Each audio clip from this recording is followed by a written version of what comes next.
Hello बच्चों, आज का जो टॉपिक है हम लोगों का ग्राफ है। और ग्राफ से आप लोगों को जो है हर साल बिहार बोर्ड में 5 नंबर एकदम फिक्स रहता है कि 5 नंबर का क्वेश्चन आना ही आना है।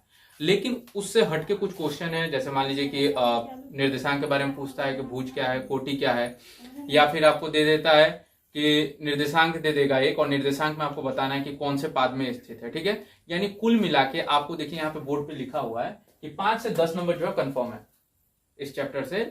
मतलब कि जो अभी मैं बताने जा रहा हूं उससे 5 से 10 नंबर जो है आप लोगों के लिए एकदम बिल्कुल कंफर्म है और 100% जो है एग्जाम में आएगा।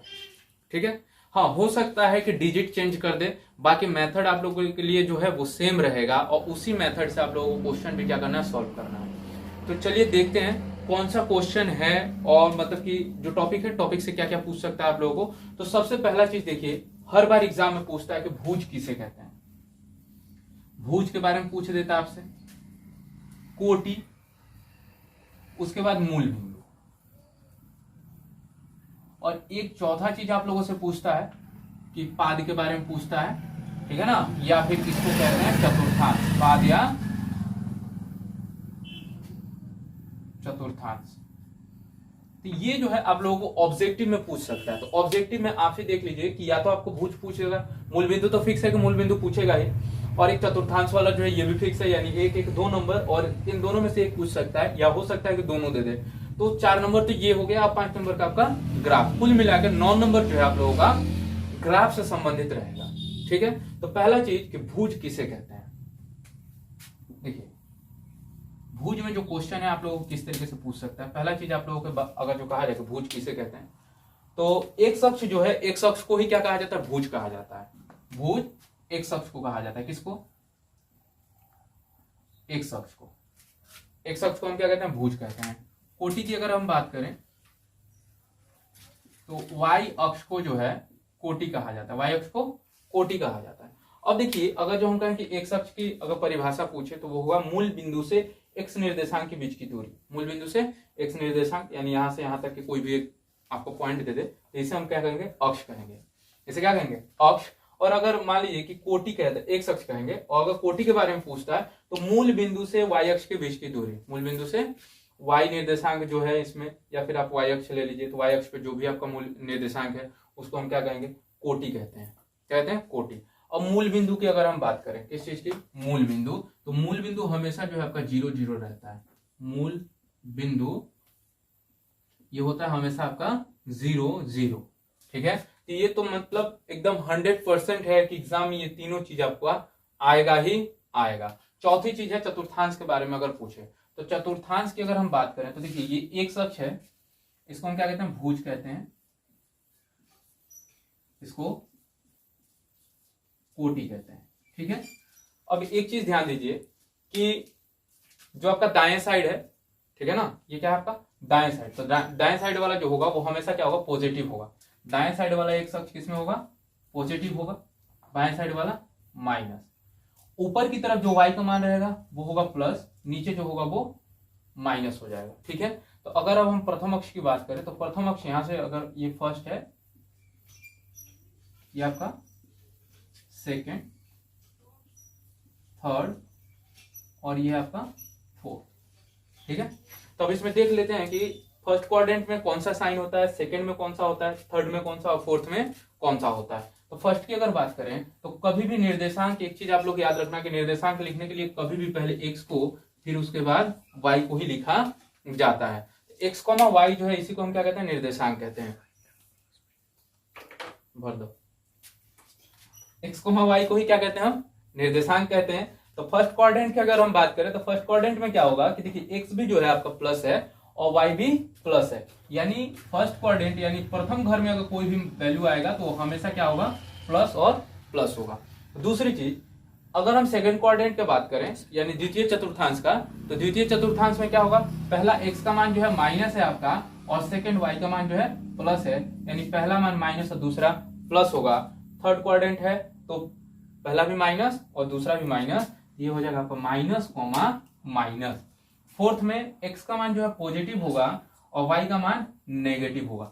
इस तरीके से आप जो है, आपको अगर क्वेश्चन दिया जाए तो आप पहचान सकते हैं कि कौन सा किस क्वाड्रेंट में होगा। अब जैसे सपोज दैट एग्जाम में आपका दे दे कि -4,5, किस चतुर्थांश में स्थित है, -4,5 किस चतुर्थांश में स्थित है। और ये एकदम जो है एग्जाम में कंफर्म देगा और देगा ही, ठीक है। तो ये जो -4,5 है, तो माइनस और प्लस, माइनस और प्लस, तो माइनस पहले है बाद में प्लस है, तो देखिए पहले माइनस और फिर बाद में प्लस, यानी ये किस में होगा, सेकंड क्वाड्रेंट में होगा, किसमें, सेकंड में, ठीक है। तो चलिए कुछ का क्वेश्चन कर लेते हैं हम लोग, किस तरीके से आप लोगों को एग्जाम में क्वेश्चन पूछेगा, जरा देखते हैं वो क्वेश्चन, ठीक है।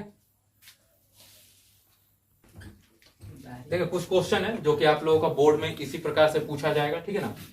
पहला क्वेश्चन मैंने दिया है यहाँ पे कि -2,4 में कौन भुज है, ठीक है। तो यहाँ पे एक चीज और जोड़ सकता है इसमें आपका, एक्स निर्देशांक क्या है इसमें, एक्स निर्देशांक क्या है। या फिर दूसरा देखिए इसमें पूछा गया कि कोटि कौन है, तो इसमें हो सकता है कि आपका पूछ दे कि वाई निर्देशांक क्या है, वाई निर्देशांक क्या है, ठीक है। इसमें आप लोगों को मैंने अभी थोड़ी देर पहले बताया था कि जब भी हम किसी निर्देशांक को लिखते हैं तो पहला मान x का होता है और दूसरा मान y का होता है। तो इसमें पूछ रहा है कि भुज, क्या पूछ रहा है, तो भुज। तो हम अभी बताए थे कि x अक्ष को क्या कहते हैं, भुज, यानी x का जो मान होगा उसको हम कहेंगे भुज, x के मान को क्या कहेंगे, भुज। यानी पहले का जो आंसर हो जाएगा ये हो जाएगा हमारा -2, या फिर एक निर्देशांक पूछ दे तो भी कितना होगा, -2, क्योंकि x का निर्देशांक कितना है, -2 है। दूसरी चीज 1,0 में कोटि कौन है, या फिर y निर्देशांक क्या है। तो जब भी कोटि कहता है तो y अक्ष के बारे में आपसे बोला जा रहा है। तो इसका आंसर क्या हो जाएगा, इसका आंसर जो है आप लोगों का देख लीजिए कि y की जगह पे कौन सा मान है, यहाँ पे y की जगह पे 0 है, यानी इसका आंसर कितना होगा, 0। और तीसरी यहाँ पे क्वेश्चन दिया गया है, तीसरी क्वेश्चन आपका कि -3,4 किस चतुर्थांश में स्थित है। या फिर इसके जगह पे मान लीजिए कि हम और ले लेते हैं कि 2,2 या 3,-1 और -2,2। तो इसमें जो है आपका चारों का मान बताना है कि ये चारों किस पाद में स्थित है। तो अगर हम बात करें पहला नंबर का कि 2,2 क्या है, 2,2, तो 2,2 किस पाद में स्थित है आपका, तो देखिए दोनों ही मान किस में है, पॉजिटिव है। तो दोनों पॉजिटिव किस में आता है, फर्स्ट क्वाड्रेंट में आता है दोनों, यानी ये हो जाएगा प्रथम, क्या हो जाएगा, प्रथम चतुर्थांश में, किसमें होगा, प्रथम चतुर्थांश में। दूसरी की अगर हम बात करें कि -3,4 दिया, कितना दिया, -3,4, तो -3,4 किस चतुर्थांश में है, तो प्रथम देखिए माइनस है और द्वितीय प्लस में है, प्रथम माइनस और द्वितीय प्लस, यानी ये सेकंड क्वाड्रेंट में है कि प्रथम माइनस द्वितीय प्लस, ये हो जाएगा आपका द्वितीय में, किसमें, द्वितीय चतुर्थांश में। उसके बाद अगर हम कहें कि 3-1 कितना दिया है, 3-1, तो 3-1 किस चतुर्थांश में होगा, तो पहला प्लस और दूसरा माइनस, देखिए पहला प्लस दूसरा माइनस, चतुर्थ में है तो हम लिखेंगे चतुर्थ में, किसमें, चतुर्थ में, ठीक है। उसी तरीके से बाकी जो है आप लोग क्या कर सकते हैं, बना सकते हैं। तो इन चीजों को जो है आप लोग कंफर्म याद रखना है, ठीक है। अब चलते हैं हम ग्राफ पे कि ग्राफ किस तरीके से बनाया जाएगा। तो उसमें सबसे पहले हम ये देखेंगे कि मान को कैसे भरते हैं, ठीक है ना। देखिए अब जो है हमने क्या बताया आप लोगों से कि ग्राफ जब भी हम बनाते हैं, ग्राफ सॉल्व करने से पहले आप लोगों को एक चीज ध्यान में रखना है कि जो ग्राफ में आपका इक्वेशन दिया होगा उसको सबसे पहले या तो एक्स के टर्म में चेंज कर लीजिए या वाई के टर्म में, किसी एक पद में जो है आप कोशिश कीजिएगा कि चेंज कर लिया जाए किसी एक पद में। जैसे यहाँ पे ये समीकरण दिया है आपका कि x + 3y = 6 है और 2x - 3y = 12 है। तो इसमें देखिए इसको, ये पहला समीकरण है आपका और ये आपका दूसरा समीकरण है, ठीक है। तो इसमें आप लोगों को कोशिश क्या करना है कि अगर समीकरण 1 दिया है तो इसको या तो पूरा का पूरा x के पद में चेंज कर लीजिए या फिर y के पद में चेंज कर लीजिए, ठीक है। तो इसमें सॉल्व करते हैं हम समीकरण 1 से, किससे, समीकरण 1 से। समीकरण 1 क्या है आपका, x + 3y = 6 दिया हुआ।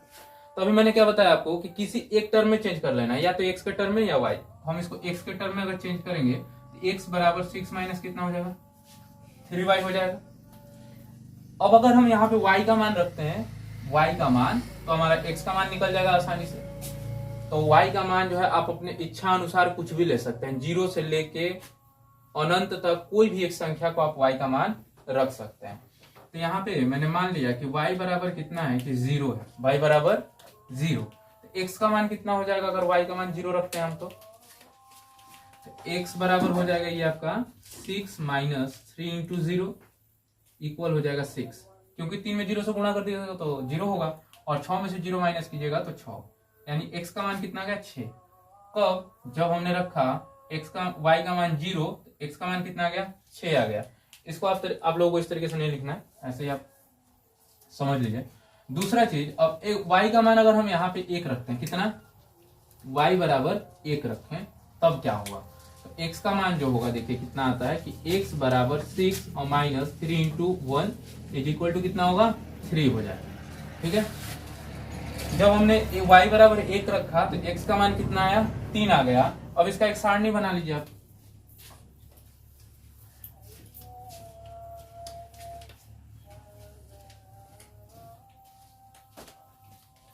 इसको कहते हैं भुजकोट सारणी। इस सारणी को क्या कहते हैं? भुजकोट सारणी। x का मान जो है आपका कितना है एक बार देखिए 6 है। कब? जब 0 रखा था तो x का मान कितना आया 6, और जब y का मान 1 रखा गया तो x का मान कितना आया 3। ठीक है, ये आपका भुजकोट सारणी है। दूसरी चीज कि अब समीकरण नंबर 2 दिया है, तो समीकरण 2 से अगर सॉल्व करते हैं तो देखिए कितना आता है। समीकरण 2 से, तो समीकरण 2 से अगर हम सॉल्व करें तो समीकरण 2 कितना दिया है 2x माइनस 3y बराबर 12। कोशिश करना है हमेशा कि जो माइनस वाला है उसको प्लस में चेंज कर ले। तो यहाँ पे -3 दिया हुआ है, तो इसको जब हम बाएं से दाएं ले जाएंगे तो ये किस में चेंज हो जाएगा? प्लस में। तो 2x बराबर हो जाएगा ये आपका 12 प्लस 3y। अब यहाँ पे ये दो जो है गुणा में है, तो बाएं से दाएं जाएगा तो भाग में आ जाएगा। तो x बराबर कितना होगा 12 प्लस 3y बट्टे में कितना होगा 2।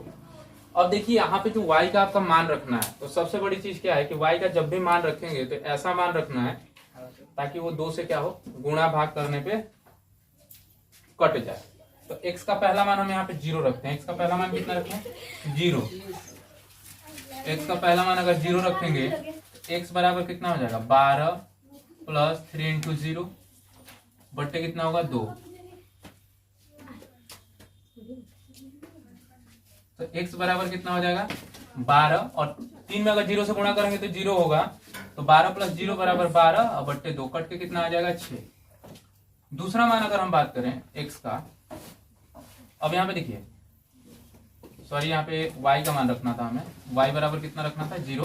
तो y का मान 0 रखे तो x का मान आया। दूसरी चीज कि अब y का मान अगर हम रखते हैं यहाँ पे 2, y का मान कितना रखते हैं 2, तो कितना आ जाएगा x बराबर 12 प्लस 3 इंटू 2 बट्टे 2। तो 12 प्लस 6 बट्टे 2 बराबर 18 बट्टे 2 कट के कितना आ जाएगा 9। तो x का मान कितना आ गया 9। और समीकरण 2 के लिए अगर हम भुजकोट सारणी बनाते हैं,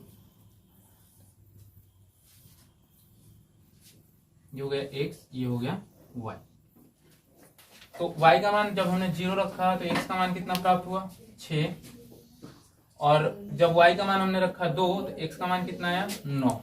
एक चीज देखिए, अगर x और y का मान पूछा जाए ग्राफ में x और y का मान अगर पूछा जाए तो जो कॉमन होता है वही जो है आपका आंसर होगा। तो देखिए समीकरण नंबर 2 में x का मान 6 है, y का मान 0, और समीकरण नंबर 1 में भी x का मान 6 y का मान 0, अर्थात हमारा जो आंसर होगा x बराबर हो जाएगा 6 और y बराबर कितना हो जाएगा 0। ये तो होगा हमारा आंसर।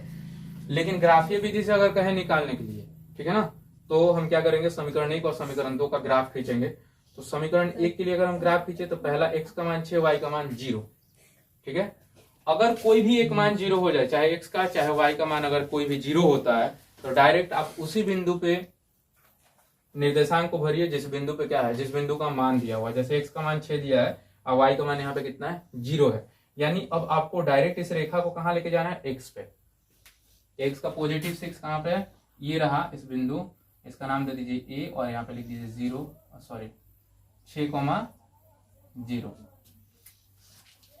दूसरा मान कितना है x बराबर 3 y बराबर 1, x बराबर 3 और y बराबर 1, ये रहा आपका इस बिंदु का नाम क्या दे दिए b। और यहाँ पे निर्देशांक भर दीजिए 3,1। दूसरा मान फिर x बराबर 6 y बराबर 0, तो सेम होगा x बराबर 6 y बराबर 0। लेकिन अब x का मान कितना है आपका 9 है, y का मान 2 है, x का मान 9 है, तो ये बिंदु थोड़ा सा आगे बढ़ेगा यहाँ से,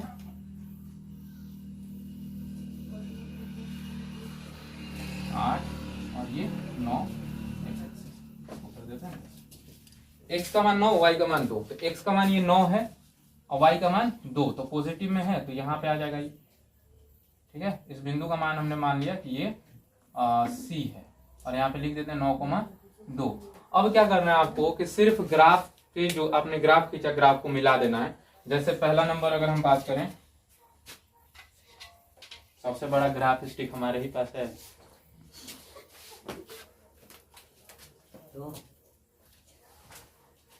ठीक है। समीकरण 1 के लिए जो बिंदु है, समीकरण 1 के लिए कौन कौन सा बिंदु था, तो ए और बी, तो सबसे पहले इस बिंदु को मिलाएंगे हम, ए और बी को।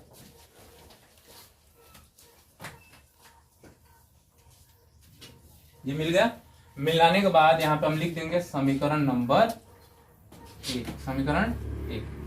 दूसरा समीकरण के लिए अगर हम बात करें तो दूसरा समीकरण के लिए कौन सा है, एक बार ए पे कट रहा है 0,6, एक बार सी पे, इस बिंदु को मिला लीजिए आप।